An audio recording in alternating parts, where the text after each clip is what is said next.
I always believe whatever you're doing to pass it to your children, to your grandchildren. If you don't have that family unit, it's very difficult to be successful. It's very difficult to be happy. And to be successful, you got to be happy. If you don't have a good, healthy family life, you're not going to be happy. That's going to lead you to have problems at your work. So, I think again, happiness is an internal, everybody has a different thing that makes you happy. But again, not having a cohesive family probably is one of the most disruptive things. And to me, I always made time for my children, even though I had to travel all over the world for my company. Immigrant Nation, welcome tribe. We are honored to welcome Dr. Dinesh Patel to the Immigrant Nation Podcast tip. Dr. Dinesh was born in Kabwe, Zambia, and migrated to the United States 51 years ago. His migration journey led him to India, where he went to undergrad school. Dr. Patel's journey from Ahmedabad, India, to becoming a pioneering force in Utah's biotech landscape is nothing short of remarkable. As the founding member of Theratech, which he successfully took public, and later as the founder of Salus Therapeutics and Ashni Neuroceuticals, Dr. Patel has been at the forefront of innovation in the biotech industry. His leadership extends to chairing several companies, including Xenocor and Lightline Medical, while his philanthropic efforts have deeply enriched communities across the United States, especially in Utah and India. As a founding partner of V Spring Capital and an investor through Patel Family Investments, Dr. Patel's impact resonates across both the scientific and philanthropic spheres. Dr. Dinesh, we are thrilled you made the time for TIP to explore the insights and experiences of true visionary. What say you, and how are you feeling today? Well, it's an honor to be with you. And again, hopefully I can help a little bit. We're all I have I have not been so sure you can help. I mean, looking back, you've been in the US for over 51 years, and in the state of Utah, you have left your fingerprint for the last 39 years. Arriving from India, when you look back, what are the most memorable experiences in your life besides your daughter's wedding? Well, when we came to Utah, we only knew about two people. And, I was asked when we were in Texas and we moved to Utah, and they said, well, what are you going to do with all the Mormons? I said, I'm a minority wherever I go. Really doesn't matter. I just have to go and do my best. So I think arriving in Utah and starting one of the first pharmaceutical companies in the Intermountain region was very, very satisfying. Very, very interesting. Very interesting. So I'm glad you talked about being in a minority, because most immigrants across the globe, when they migrate, they find themselves as being part of the minority, and that takes away from some people, um, based on the fact that then you are not just a minority from Indian or Hindu religion, but also a minority based on your skin tone. Did that hold you back? Did you feel intimidated going to a place where you did not find people who felt, looked, or shared the same values as you?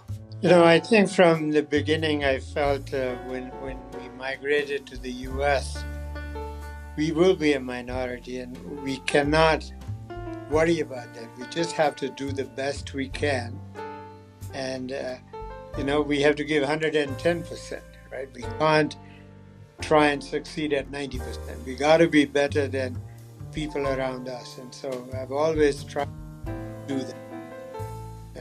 when you look at Utah, even today, the number of immigrants are, we are a fairly small number in Utah. I think the Hispanic population has grown quite a bit, but if you look at the Black population and the Indian population, we're probably less than 1% of the state. But you can't worry about that, right? You just have to do what you want to do, and you cannot be isolated. You have to work within the community, with the community. What is the key to building relationships in a community, especially when you move to what you would consider a foreign land? Yeah, I think for, again, trying to be involved in local activities. When I moved here, I started working with the university, particularly the International Students Center. That's a natural thing to do because, I had been in the country for some years. I said I should help new students coming into the US.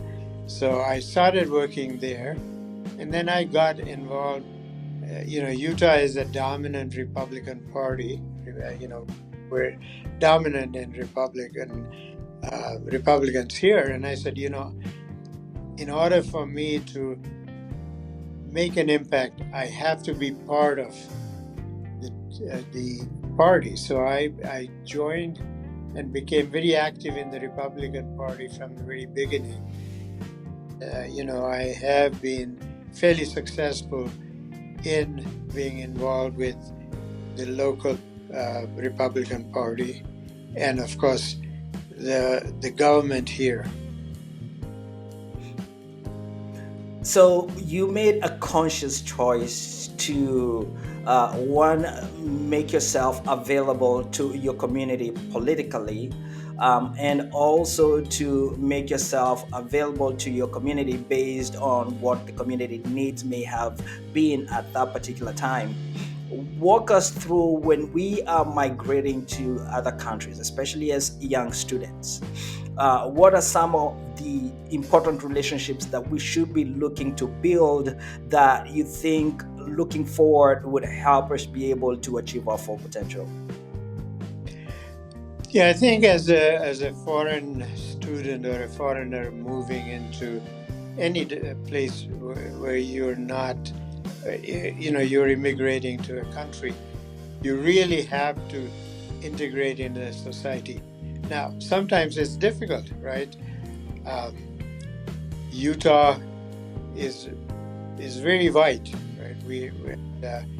And before the Olympics, even we had very few foreigners in Utah, and after the Olympics, it has opened up. But I started working with, like I said, with the university and with the local government, with the state government from the early days. If I had not gotten to be part of the community, I would not have succeeded. I mean, I'm pretty sure, it would have been very difficult. So I didn't wait to be invited to certain things. I made myself part of that process. That's very interesting, and also so helpful when it comes to immigrants understanding how to integrate in society, because most of us usually sit back and wait to be invited, yet you can take an active role in growing where you're sitting. Dr. Dinesh, your family has described you as a giant teddy bear. That family and your wife, that you and your wife Papana are the most important drive for your family, and so why is family important to you? I always believe whatever you're doing to pass it to your children, to your grandchildren. If you don't have that family unit, it's very difficult to be successful. It's very difficult to be happy. And to be successful, you got to be happy. if you don't have a good, healthy family life, you're not going to be happy, and that's going to lead you to have problems at your work. So, I think again, happiness is an internal.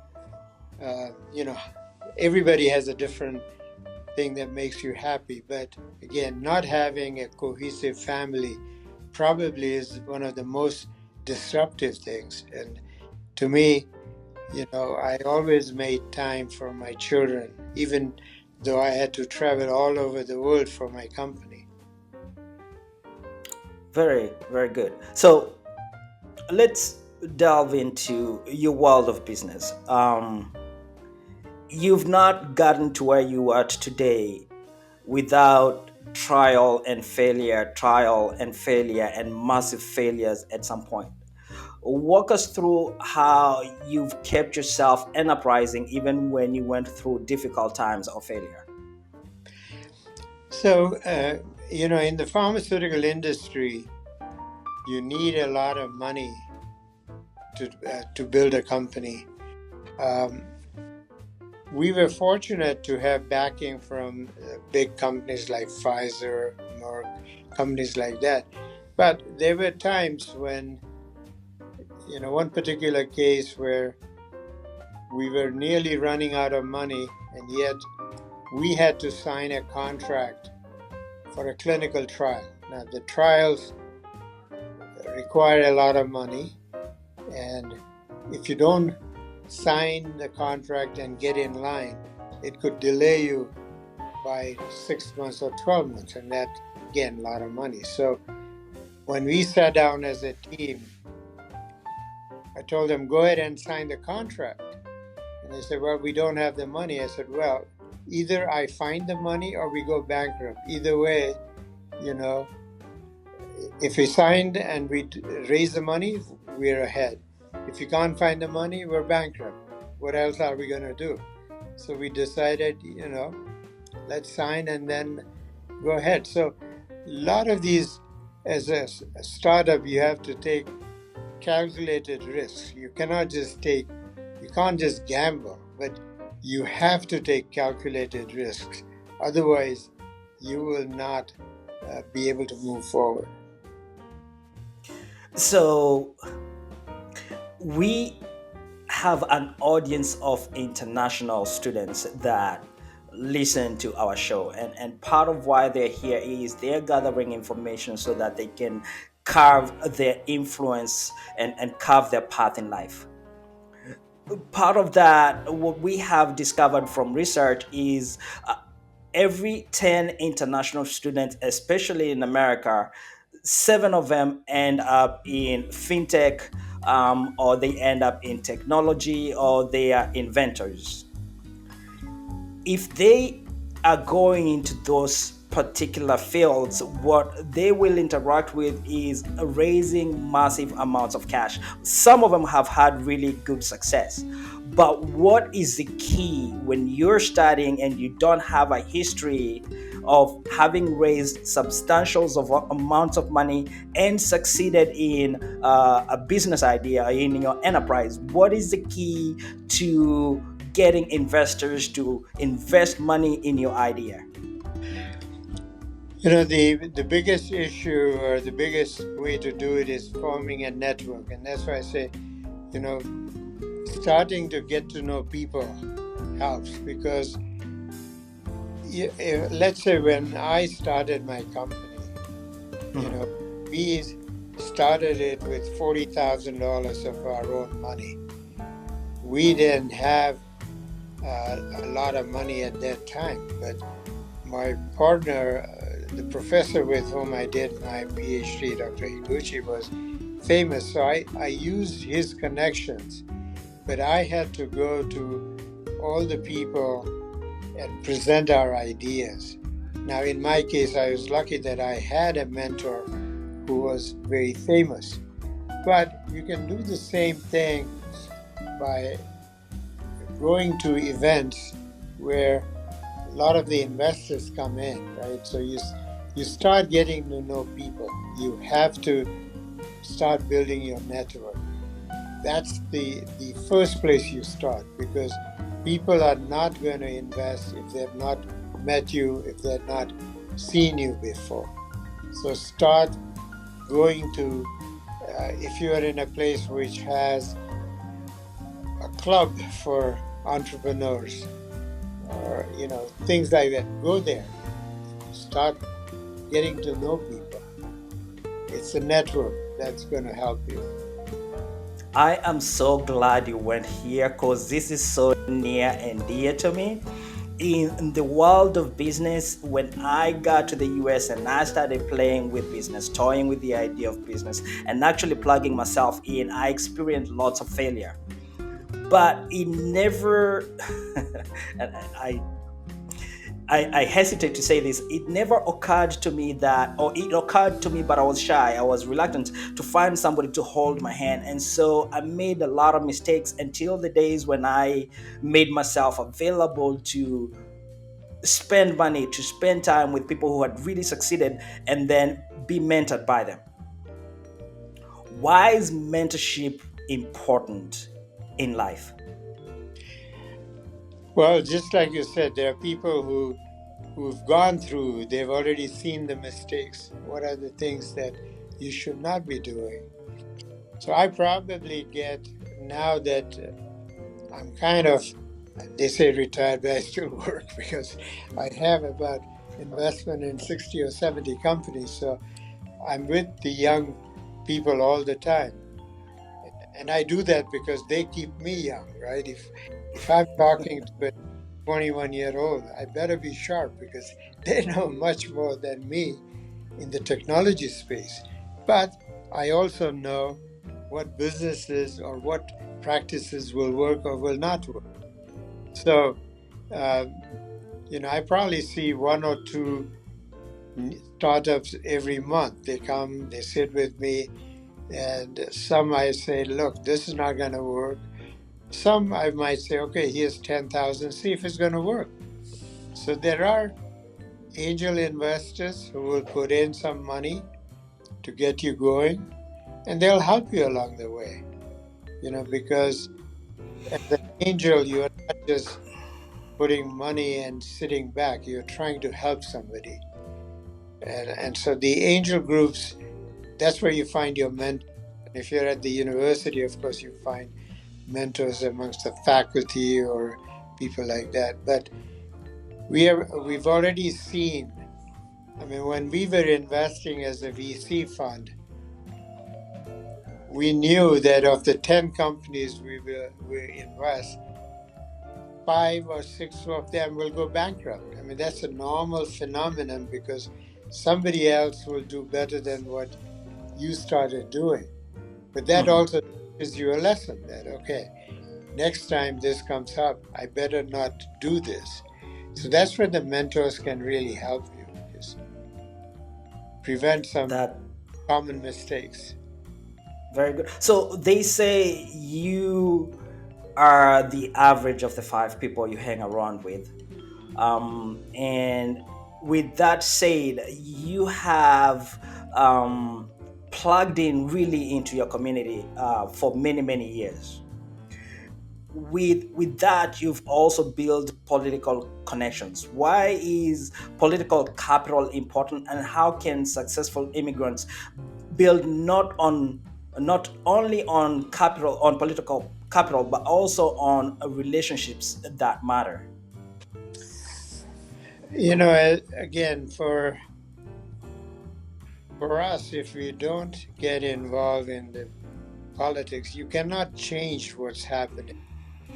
Um, for me, I mean, in Utah, just about every major politician that goes through the town, I can easily meet with them. Now, they probably will never remember me, once they're gone, but at least I learn from them, right?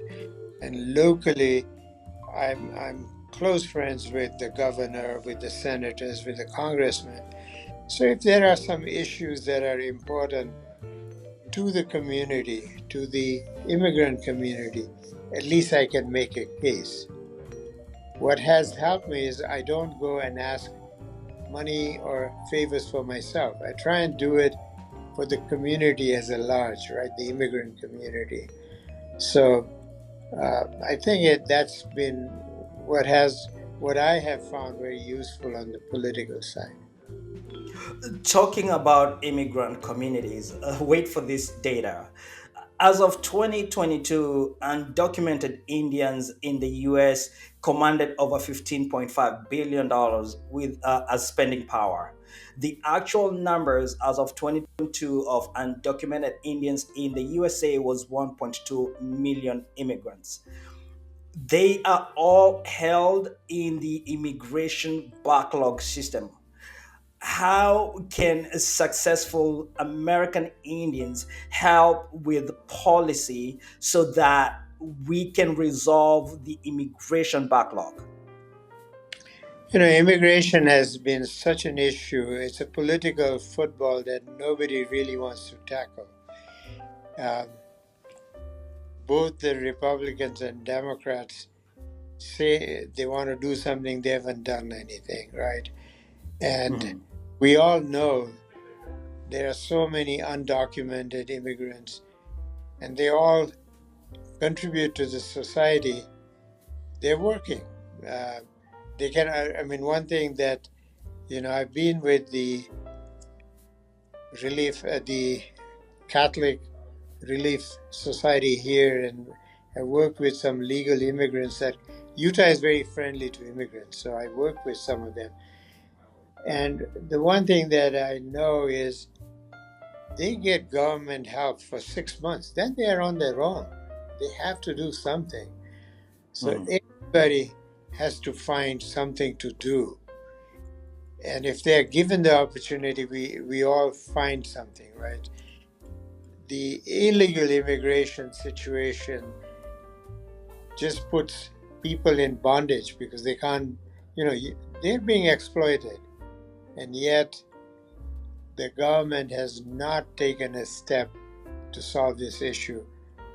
The H-1B visa, which is given to people who have jobs or who are educated, is a good way, but it's still, then have to make sure that people who are hiring you on those visas are not exploiting you. So there are things that really need to be done within the system because the country still needs immigrants. And if you look at startup community, majority of the companies, startups are done by immigrants. That's right. It's not something that we're making up. And it's because when we come here, we know we have to survive. We don't have an option. You know, you work and you survive. You don't have a big family backing you up in case you fail. So we are much hardworking, and we're just oriented towards achieving our goals. So I think given the opportunity, we all want to succeed, and that's what we do. That is true. So you were born in Zambia in Africa. Walk us through, how did you end up in the US? So I did my high school up to my high school in Zambia, and then at that point I had, um, I'm sure you would know the English or the British system. Yes. Our papers were graded in the UK. We got our results back, and then at that time Zambia was just starting a university. We didn't have a university, so I was given a scholarship either to go to UK, or my father said, I need you to learn about India, so go to India. So I went and spent 4 years in India doing my undergraduate. And then, since I wanted to be in the pharmaceutical industry, I came to the US to do my PhD. Um, that's how I ended up in the US. Very interesting. So, you have supported a myriad of organizations with your philanthropic activity. Your family has a culture of giving. why is giving important for you, your wife, and your family? Yeah, I think again, like you mentioned, my father taught us that you need to give. If you're successful, make sure you help your fellow man. And so we've always believed in success. I mean, helping, and we focus quite a bit on education and health. And actually, I do support. In Zambia, we started a clinic, which are my two brothers and I. We support a clinic in Zambia. We supported school kids there also. So we've been doing things across, both India and Zambia. But the one thing that we know is this road to success is education. And of course, you need to be healthy to be educated. So we've always focused on education and health. And like I said, it gives you more pleasure when you see somebody succeed. I mean, somebody comes to me and said, "Oh, 10 years ago, I got your scholarship and now I'm here." Well, that makes me happy, you know. So Yeah. that's what that's the reason for giving, right? Yes. Yes. Um, so you've built a hospital in Zambia. You've built a hospital in Gujarat, India, in honor of your father. What kind of influence did your father have on you? So from the beginning, even though when my father moved to Zambia in the early 40s, and of course we didn't have much, but over the years he helped so many of fellow Indians that came to Zambia, and he always taught us to give. And in fact, even during the British government, he was one of the first non-white council members in our town. So, the political side of getting involved in the community, we learned from my father, right? He became a council member when all the rest were white people. But yeah, we learned from my father to give to the community. Most people don't understand the concept of giving. And so besides the joy you derive from seeing the fruits of giving when people have succeeded because you planted your resources in a certain effort, what drives you to giving? It's well, again, sharing your wealth. At some point, you feel money alone is not going to create happiness. In fact, too much money creates more headache than you realize. So I think again, at our hospital in India, to just give you an example, I work with the University of Utah and Northeast Ohio Medical School, and we have started working on malnutrition children. And our hospital is in a very rural area where the babies that are born malnourished were dying, 20% of them were dying within 12 months. We dropped that to 1%. That makes me feel good, right? That we've made an impact, we've helped somebody. And then, of course, we try to give them education. So, again, those kind of things. And especially if you are doing things in Africa or India, our money goes a long ways. As long as it's targeted, right? There are a lot of charities that ask for money, but I feel that if you focus, let's say in Zambia, we are giving to Zambia Scholarship. So I know it's well managed and the kids are learning. Similarly, Mhm. here we give through our hospital and our school. So if you are focused on a cause, and you have to have a cause, because a cause that's dear and near and dear to you. And for us, like I told you, education and health are the key. So that's what, we give to the symphony here, we give to a lot of stuff here, but that's more to build the local ecosystem.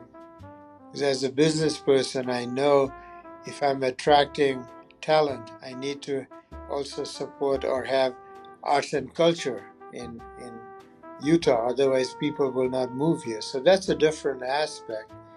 But giving for education and health gives me much more joy than having a wonderful orchestra perform. Fantastic. So, thank you again for giving your time to the immigrants that are listening to your voice this afternoon across the globe. So, thank you for that. Um, when we were researching you, we heard this repeated over and over again that Dr. Dinesh Patel is very kind with his advice. He's very kind with his time, but he wants you to give back what he gives you, to give to others. So when you are passing knowledge, information, you're mentoring people, what are you seeking in them? And how do you give them advice? Well, again, when you're talking specifically about a business, you can tell them about some of the roadblocks that you've experienced and what they need to do. You can also make introduction to the money. I mean, if I'm introducing a business idea to the local VCs, they'll look at it because it's coming from me. So I can help them that way. But I always tell them that when and not if, when you become successful, make sure that you give back. Give to somebody, give to whatever cause you believe in, but give back. Because, and I never tell them if you succeed, I just say when you succeed, do give back. So if you graduated from the university and you got a scholarship, give back something so somebody else will be able to graduate as well. You have obviously succeeded and with startups and have done very well. What habits or practices did you develop through college, through high school, through life that help you maintain focus, diligence throughout your entrepreneurial journey and now in your philanthropic journey? Yeah. So, as been said before, success is a lot of perspiration and, 99% perspiration, 1% inspiration. Yeah. So you have to work hard. I mean, it's hard work.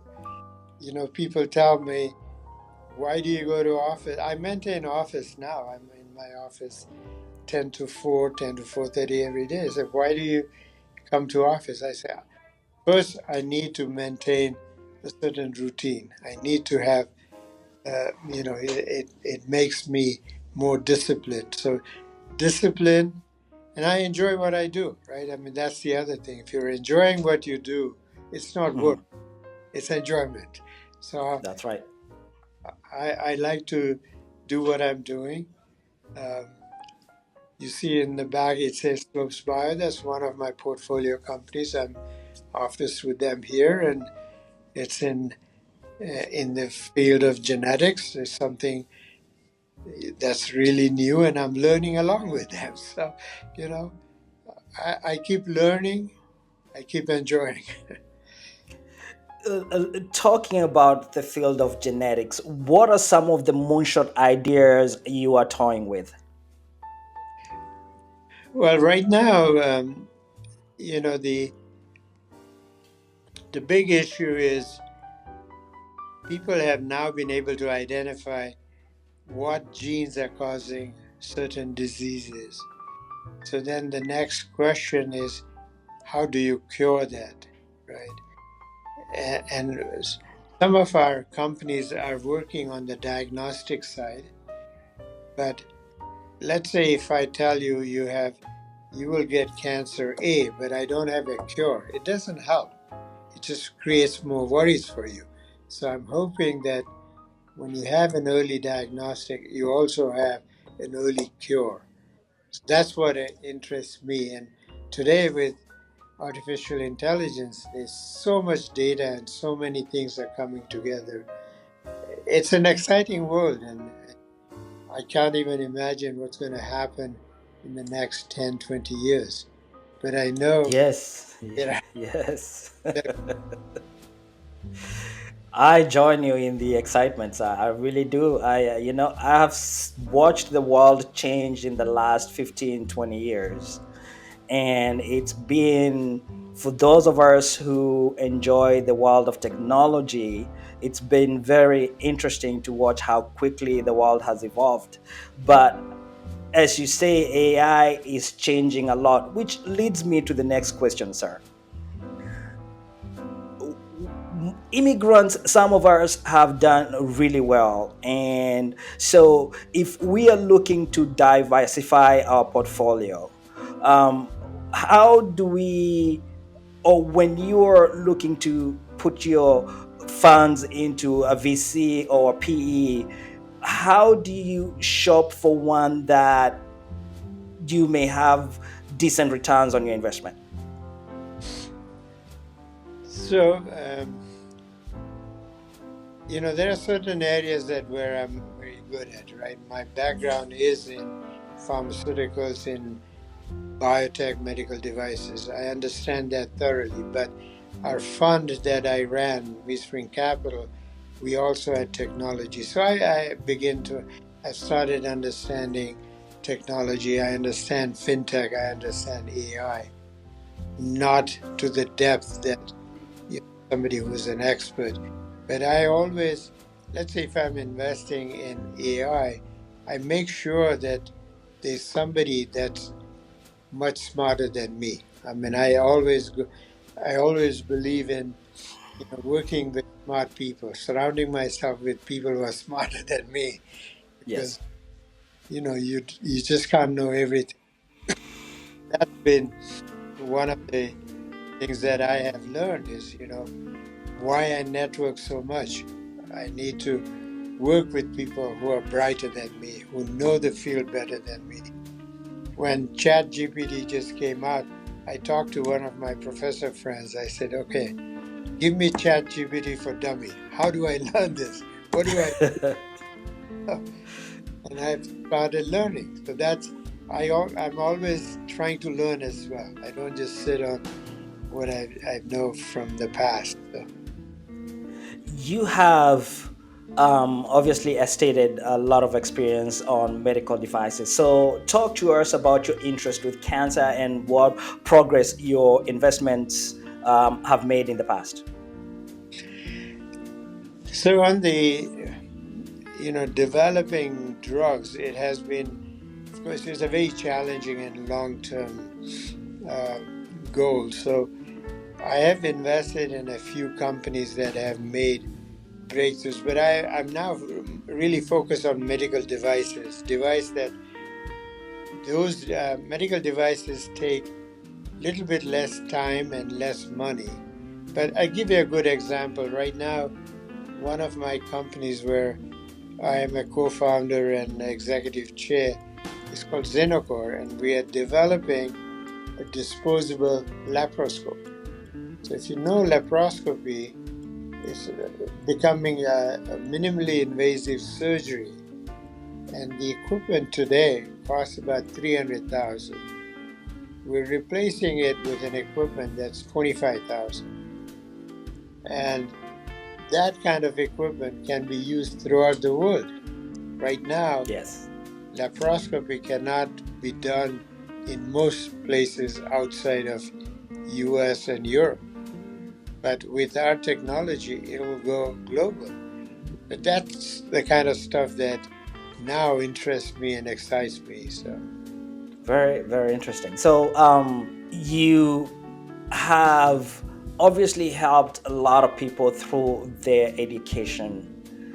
Do you ever get to go back and see what it looks like with the lives you have touched? I think in the US, I know a lot of times I get emails from students who might have received our scholarship and say, you know, thank you for the scholarship. Today I'm at this position. And so I've seen that. In India, in our school, the current example, we have three medical doctors who actually studied at our school, high school in our small village, and they got their medical degree, and they came back and are working in our village hospital. So those are kind of stuff that I've seen and I see all the time. So I'm hoping that we get emails or letters from Zambia also saying the students send every year. You get a letter from a student saying thank you, I've progressed this much. So you do keep that kind of contact. Unfortunately, you can't go and meet them all, but you know that they're advancing in life somewhere in the world. Yes, that is important. So you have obviously refused to retire. I am in your train of men who believe in work and productivity in society, and I do not buy into the idea of retirement. I really don't. Why is why did you make the conscious choice to stay actively involved in giving, in philanthropic work, at work, growing your businesses? Why still keep working after you have gotten to a place where you do not need to work anymore? Yeah, I've seen a lot of people who say they've retired and within 5 years they're gone, because doing it, you know, I think Yes. being active and okay, so after we sold our company, I went on the golf course for 4 or 5 days. I said, "This is getting boring." I said, "Okay, that's not for me." And again, for me, more exciting is talking to you or talking to some young folk telling me about a brand new idea that I've never heard of. That too Yes. stimulating. That keeps my mind active, and an active mind keeps your body active. So Yes, it does. yeah. Very, very good. So if you had an opportunity to speak to university students, and let's say the majority of that population would be immigrant university students, you had 5 minutes to give your heart to them, what do you think would be of value that you'd want to say to them? So I always tell people, you all aim high. If your targets are low, you know you'll never get there. So aim high. The world, there is no limit to what you can do. It's the mind that's limited. It's not your ability. So once you open up and you set a big target, you will get there. And so, the other thing I said, don't worry about when to get into when to start something new, because there is never a good time or bad time. The worst thing is after 10 years you say, oh, if I had only done that, I could have been, you know. Yeah, it's okay to fail. It's okay to fail once, but don't fail twice and three times doing the same thing. Then it's insanity, right? If you keep repeating the same thing. Every time you make a mistake, learn from it and move on. But don't give up, think big, success will happen. Work hard. So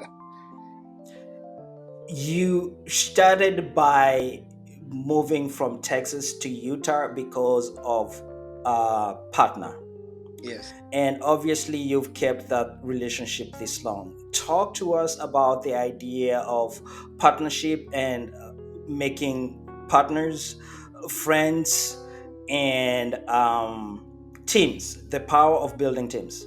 partnerships are always very challenging, right? You got to make sure you do it right, because breaking up a partnership is worse than having a divorce. Make sure you have a good partnership. Your partners are all on the same wavelength.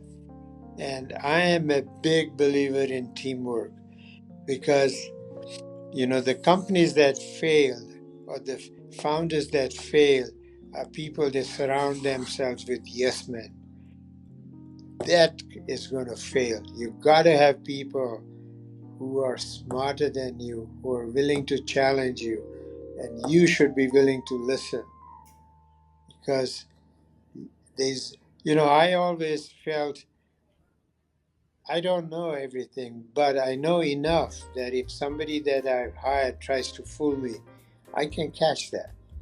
I don't need to know all the details, but I need to know enough to know I'm headed in the right direction.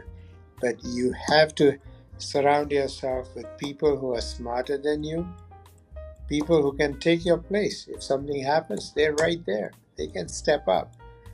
I want them to be very successful and be in a position that, hey, they can move on and become bigger and better than me when they move on. So Today, we have millions of immigrants who are listening to our show, and in that, there is a beautiful number that are going to do really well in business. For them to do so well in business, they will need to have an ability to choose leaders and delegate accordingly. Walk us through the art of looking for good leaders, and how do you delegate and hold them accountable? I always believe in accountability and responsibility. And a lot of times what happens is people are given responsibility but no accountability, or accountability and no responsibility. The two go hand in hand. Mm-hmm. You cannot be somebody who is given a task cannot be successful if that person is not given the authority to execute. You cannot micromanage. Give your people the full authority and accountability to do the task. And again, like I said, the team, it has to be teamwork. It has to be people. In my company, we used to argue, we used to come, but once a decision is made, we're all on the same boat. Until that time, you have all the rights to put in your thoughts. And what I don't like is there are people who are naysayers. They will always have problems but no solution. I said, you come to me with one problem and 5 solutions. I like that better than 5 problems and no solution. That is true. You are not allowed in my office with a problem without 3 solutions. So I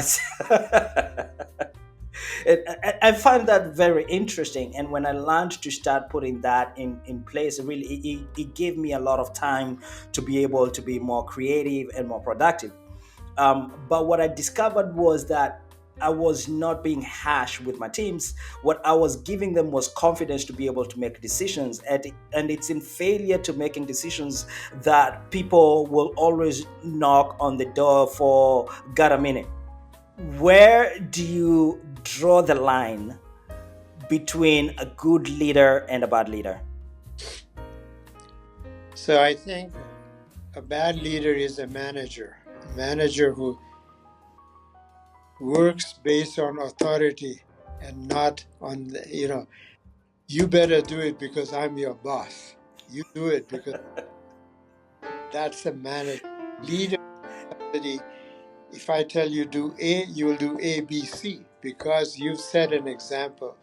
You are already setting an example of what do you expect them to do. They'll go further because they have confidence in themselves, they have confidence in you.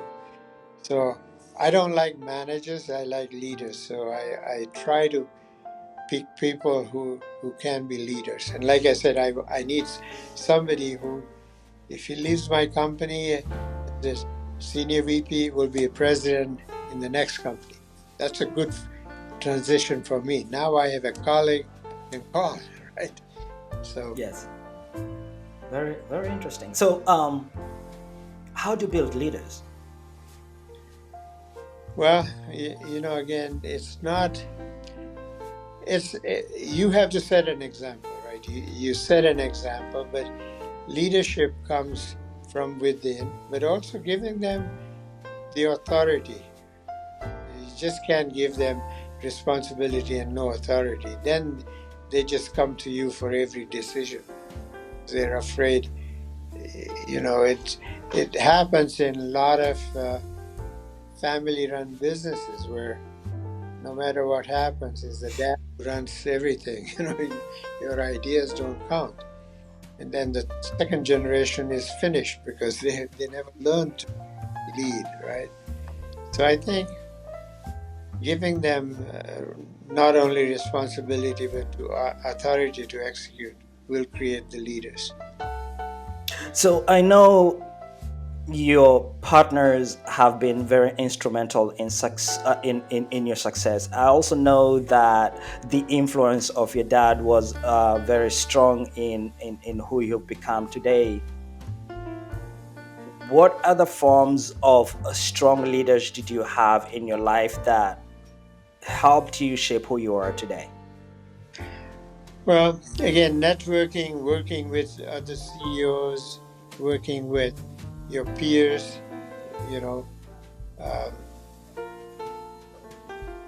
I've never, I've worked with a lot of people and wasn't afraid to ask. If I didn't know something, I go ask. I wasn't afraid to say, hey, I don't understand this. Can you explain it to me? And as long as you are willing to learn, it will happen. So. Okay. So, for the listeners who are listening to you, if they wanted to reach out to you and share an idea or just thank you, where can they get a hold of you, on social media or online? I think the easiest for me is my email, and it's very simple. It's dinesh@patelvc.com.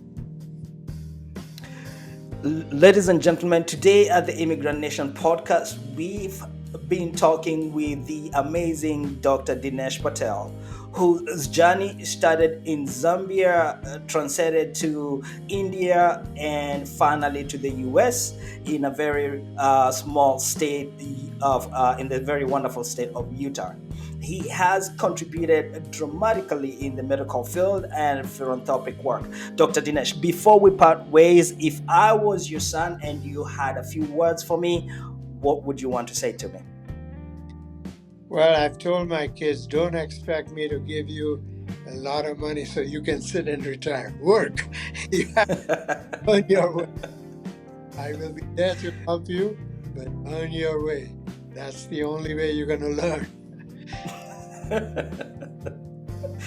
Very interesting. Wow, I would have assumed you worked so hard for your children. But I do get that. I really do get that. Because what we've observed over time is that the first generation immigrant knows what trouble is and they know what a hard life is. And so when they find the opportunity to plug in and really work hard, see the fruits and give back to society, we do not shy away from hard work.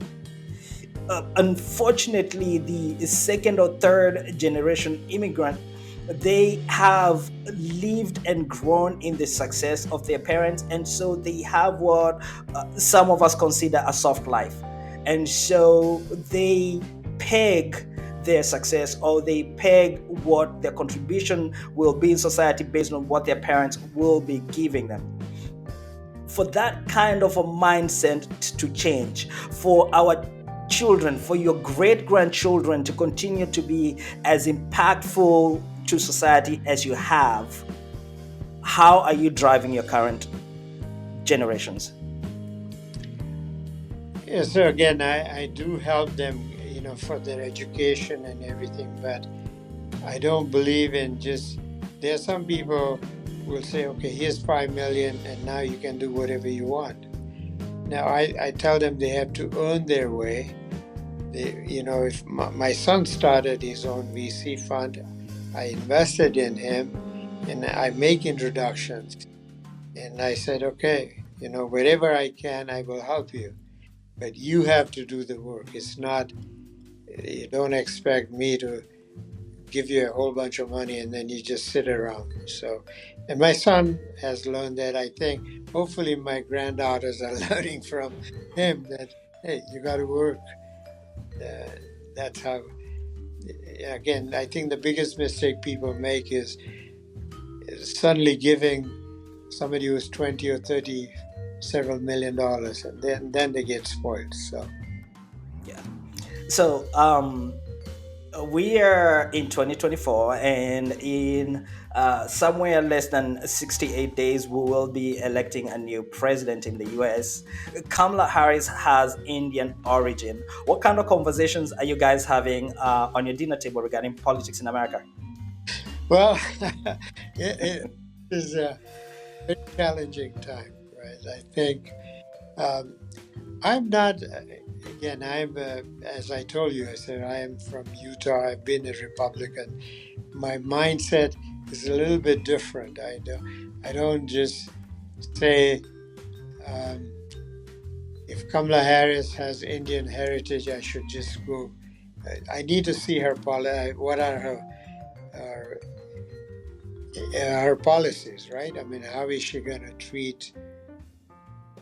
How are we going to get out of the debt that we have in this country? How are we going to solve the immigration problem that we all immigrants are concerned about? So I go more on the policies. And locally, like I said, I mostly vote Republican, but I have some Democratic friends where I feel they're doing the right job.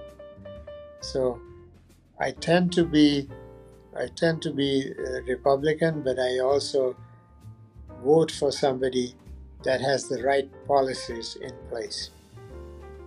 So that's really interesting because I am fascinated and actually excited by the idea of a minority woman presidential candidate. That to me is exciting and fascinating because it shows you of what's possible in this beautiful nation. But like you, I want a concrete plan. And so I've always found myself in the middle because I want to see what not just the party is offering, but what the candidate's impact will be for my businesses, for my interest, and for the country. America has a huge debt burden. In projected in 2 years, we're probably going to be paying more interest on our national debt than we are doing now. Social Security has a very narrowing promise for the population. As immigrants and as we are considering who to vote for the 2024 elections in the US, what are some of the fundamental values that we need to consider before jumping into the emotional, exciting train, but looking at data and solutions that would help us and our generations in the future? Clearly, the fiscal policies are critical, right? We have, like you mentioned, the debt is so big. We have to figure out a plan on how to reduce the debt. That's probably our number one problem. Number two is the immigration problem. We do need immigrants, but we need to have a good policy so that we bring in the right kind of people. So to me, fiscal policies and the immigration policies are the big deals right now. I'm more concerned. The thing that I liked when President Obama when he became the president, I said, okay, this is a country where it doesn't matter your skin color. You can become a president. So that was a good, I like that. But I didn't just vote for him because he's black. I wanted to see his policies. It's the same thing. Right now between between Kamala Harris Kamala Harris and Donald Trump. and Donald Trump, I'm torn because Donald Trump, he's still, whatever he says is so way out. And I have to understand.